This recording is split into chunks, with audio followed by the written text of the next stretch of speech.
책 왜 읽어? 우리는 그 책 왜 읽어입니다. 반갑습니다, 여러분. 안녕하세요.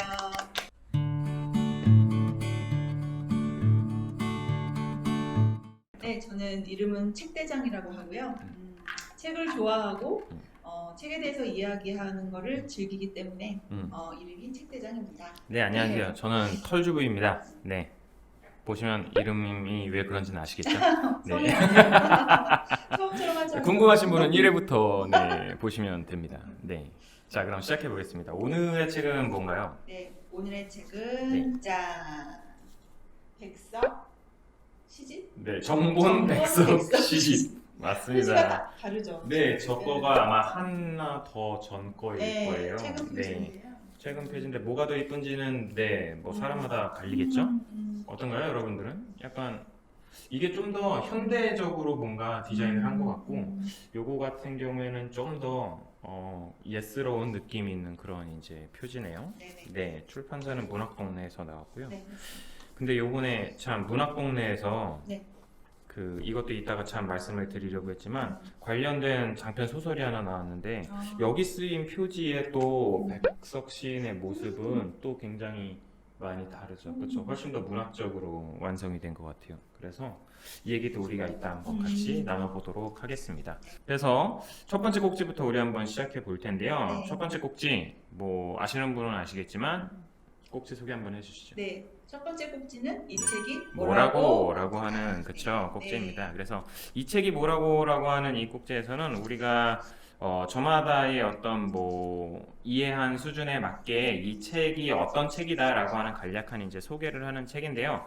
백석 시인은요 일단 본명이 백석이 아닙니다. 이게 지금 보면은 돌석자 히를백제에다가 돌석자가 지금 되어 있는데 사실은 본명은 기행입니다. 그래서 백기행이라는 인물로 태어난 연도는 1912년에 태어나신 걸로 알려져 있어요. 윤동주 시인보다 한 5년 정도 앞서 태어난 거고, 그리고 김소월 시인보다는 한 9년 정도 늦게 태어난 거라고 볼 수 있는데, 한마디로 일제강점기 때 태어났다는 거를 알 수 있죠. 그래서 젊은 시절 20대를 보냈던 때가 1930년대입니다. 그러니까 일제강점기에서도 약간은 문화 통치를 지나서 약간 민족말살 정책 시기로 넘어가는 그 즈음에 가장 젊은 시절을 이제 보냈었던 이제 작가라고 생각을 하면 될 것 같습니다.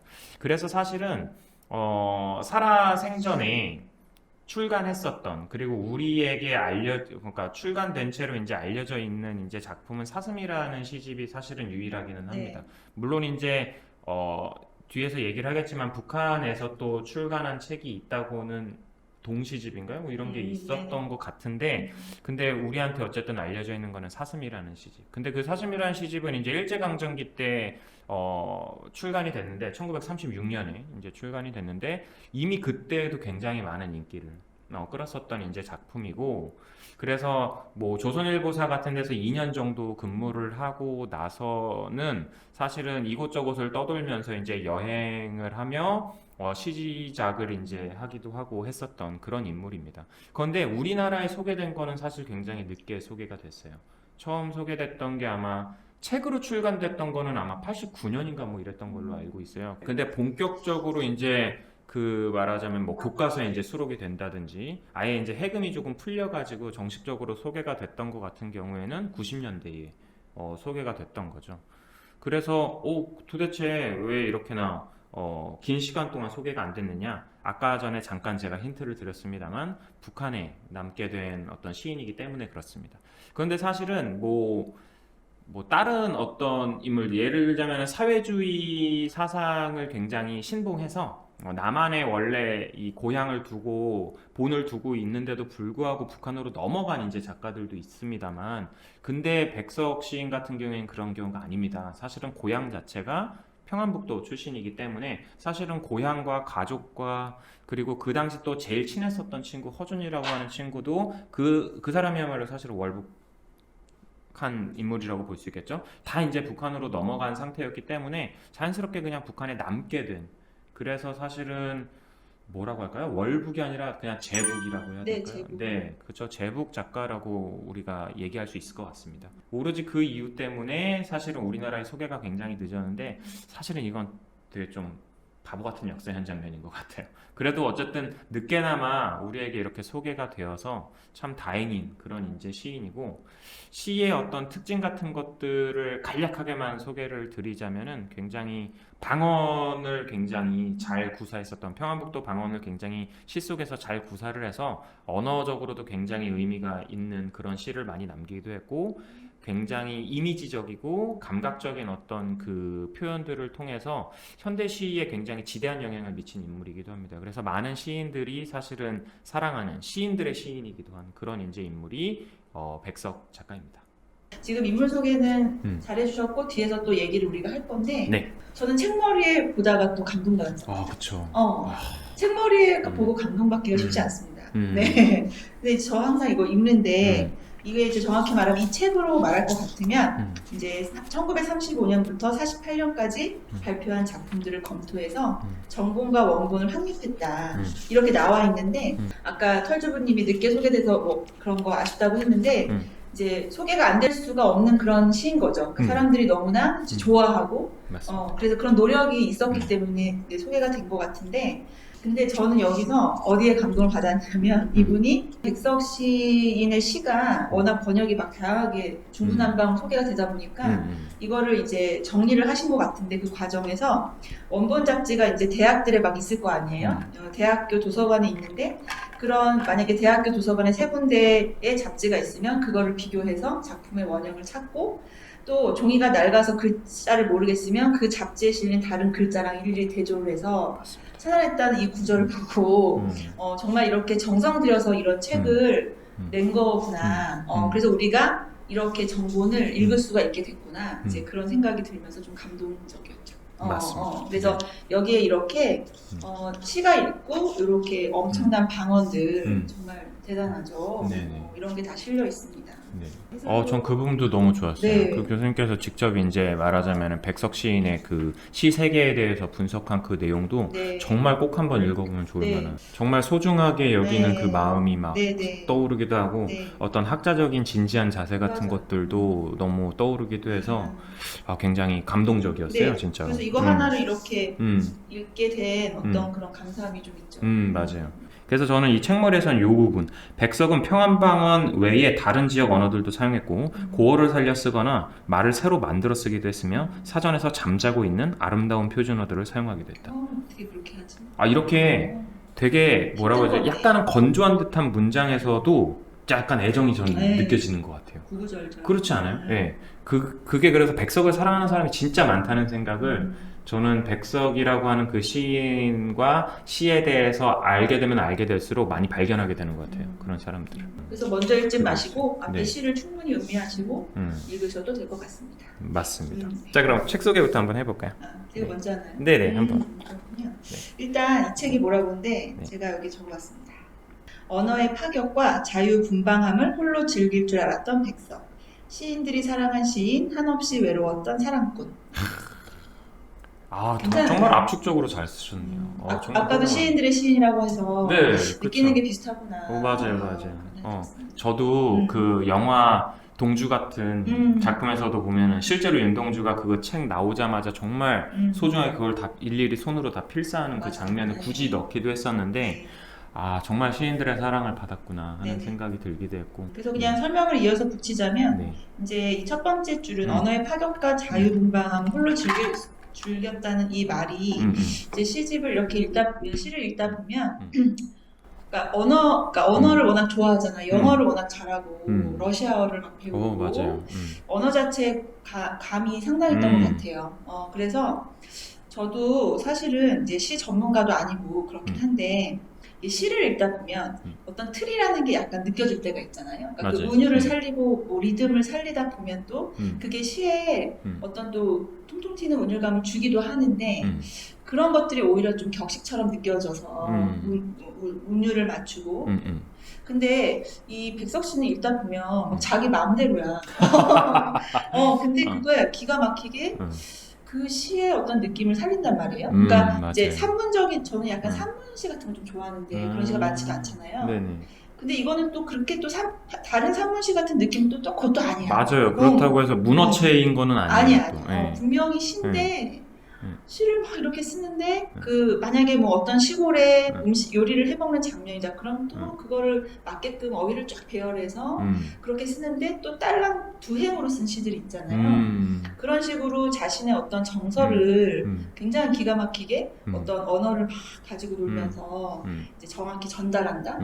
그런 어떤 자유분방한 파격성이 많이 느껴지는 것 같아요. 그래서 보통 보면 백석 씨를 어디에다가 이렇게 분류해서 넣기가 되게 어려운 게 사상적으로도 그렇고 같이 이제 어떤 뭐 허준이라던가 친구들이 있긴 한데 어떤 게 그의 행적에 있어서 어떤 부류가 있었던 것 같지도 않고 맞아요. 어디에 부인에 뭐 속했던 것도 아니고 그것도 아니고 예. 뭐 구속되어 뭐 어디에 구속돼서 활동했던 것도 아니기 때문에 그야말로 그냥 자기의 어떤 시세계를 좀 독창적으로 맞아요. 가져갔기 때문에 시인들이 이 사람 시를 안 읽을 수 없었겠다. 혼자서 외롭고 쓸쓸하고 늘 사랑을 갈구했지만 그래서 이제 몸둘 바를 모르고 막 정처 없이 고향을 이제 그리워는 했지만 한없이 외롭고 그러나 또 자신의 어떤 그런 고매한 정신은 끝까지 놓지 않는 곳곳에 자신의 자존심이 네, 맞아요. 어마어마한 자존심이 그러니까 독불 장군 같아. 약간 도도한 느낌.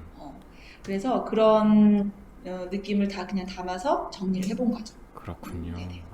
그게 또 말씀하신 게 막 시가 떠오르게끔 잘 말씀을 해주신 것 같아요. 우리 시 보면 외롭고 쓸쓸하고 높고 이런 이제 표현 나오는 또 유명한 시가 있지 않겠습니까? 네네. 정말 공감이 가는 그런 설명이었던 것 같아요. 그리고 아까 파격과 이제 그런 얘기 하셨을 때 형식의 파격적인 부분 얘기하셨을 때도 저는 왜 사랑꾼 얘기도 방금 하셨잖아요.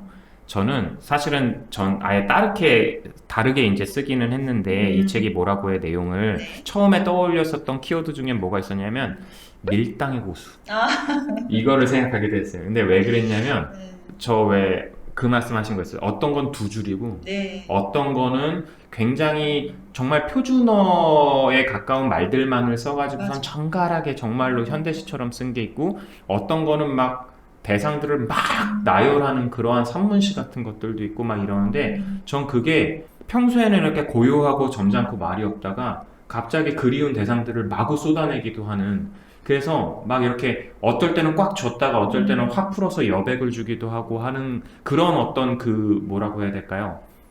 이 좀 속칭이지만 밀당이 정말 잘하는 시인이다 이런 생각이 또 들기도 했었어요. 밀당일 수도 있고 완전히 거꾸로 솔직한 걸 수도 있어요. 맞아요. 그럴 수 있어요. 왜냐하면 이제 자신의 어떤 그런 시세계를 구축함에 있어서 솔직하지 못한 시인들도 있을 텐데 자신의 정서를 다 쏟아냈다 보니 인생도 보면 자기가 원하는 대로 살아가잖아요. 맞아요. 그게 또 거꾸로 말하면 그렇게 맞는 그러니까요.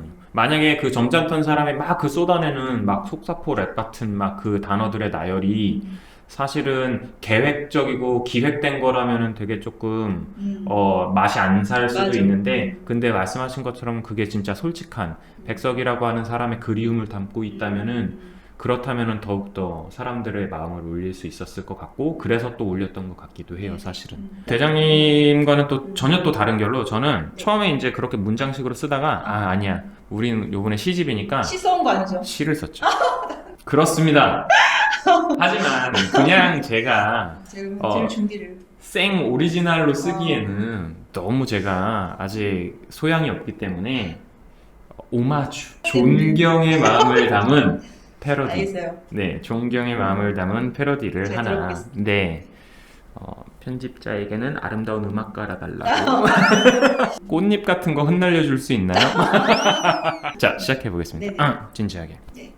이 책이 뭐라고에 대한 저의 설명은 이렇습니다. 가난한 시인의 마음은 사람을 사랑할 수밖에 없어서 고향마다 국수 삶는 연기가 눈이 되어 푹푹 나린다.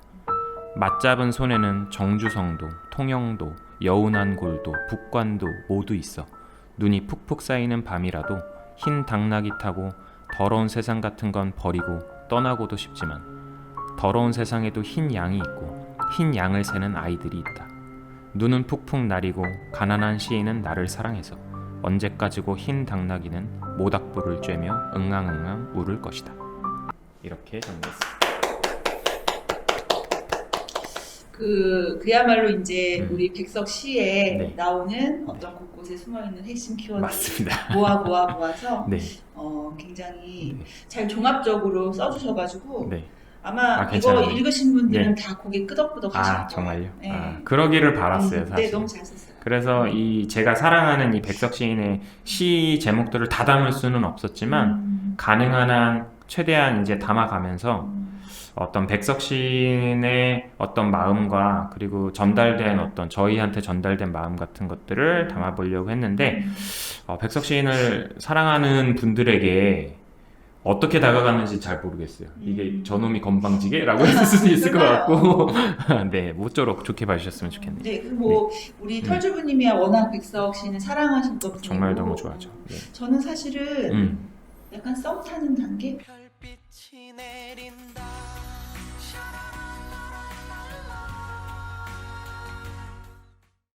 정말요? 그때가 제일 좋은데. 아직 푹 빠져있었던 건 정말요? 아니고 그래요? 사실은 아마 근데 비슷하실 거예요. 그렇게 뭐 우리나라에서 이제 해금된 지도 긴 세월이 아니고 최근에야 뭐 학생들 교과서에 어마어마하게 나오긴 맞습니다. 하지만 네. 이제 약간 옛날 교육 받으신 분들은 약간 생경할 수 있는데 근데 이게 한번 이렇게 접근하면 좀 빠져나오기 힘듭니다. 맞아요. 심쿵? 네. 막 이런 느낌 맞아요, 있어요. 맞아요. 그냥 이것만 봐도 네. 남이 해석해주지 않아도 네. 충분히 이제 설렐 수 있는 그런 요소가 있어요. 요소가 있어요, 확실히. 지금 아마 그 저처럼 이렇게 약간 심쿵하면서 사랑에 막 빠지려고 하는 분한테 굉장히 좋은 입문시 같은 정말요? 그런 역할을 할 것 같아요. 거기 나와 있는 키워드만 찾아가도 미로처럼 어떤 하나의 너무 칭찬이 과하다. 나랑 안 어울려. 근데 그런 재미가 있었으면 저도 좋겠어요. 맞아. 그래서 하나씩 찾아가는 거야. 몰랐는데 이게 그 얘기구나, 이게 그 시구나 라고 하는 거를 조금 떠올려가면서 보시면 또 재밌지 않을까라는 또 생각이 들어서 모쪼록 좋게 봐주셨으면 좋겠습니다. 네. 그리고 사실은 여기에 요거는 사실은 시만 봐서는 잘 모를 만한 제 행위 하나가 있긴 한데 더러운 세상에도 흰 양이 있고 흰 양을 세는 아이들이 있다라고 하는 문장은 사실은 이 백석 시인이 62년도까지인가 마지막 이제 시를 발표하고 북한에서는 너무 정말 처절할 정도로 비판을 당하고 사상적으로 뭐 불온하다니 뭐 이런 얘기를 들어가면서 이제 비판을 받아서 시작 활동을 못하게 되면서 30몇 년간을 그 삼수군인가요? 거기 정말 북한의 가장 오지라고 불리는 왜 삼수강산이라고 불리는 그런 이제 지역에 가가지고 양을 처음에 치면서 살고 나중엔 농사 짓고 이러면서 남은 여생을 이제 사셨는데 그 장면이 떠올랐어요. 그래서 자기 자식한테 그렇게 얘기하는 장면이 평전에 실려있는 대목이 있어서 그게 생각나서 사실은 이 표현을 쓴 겁니다. 뭐냐면은 우리는 언제 이제 평양으로 돌아가냐고 아버지인 백석에게 물어봤더니 그렇게 이제 얘기를 했다는 거예요. 거기에 이제 흰 양들이 있어서 흰 양들을 우리가 새끼를 낳고 이제 하나하나 길러가면서 그것들이 들판을 하나하나 다 메워가면은 마치 이제 흰 양들이 들판에 마치 눈처럼 이렇게 가득하게 되는 장면이 떠오르지 않느냐, 정말 아름다울 것 같지 않냐, 이런 이제 얘기를 하면서 이제 다독였다는 그런 이제 내용이 있었는데 그게 또 생각이 나서 씻기도 했습니다.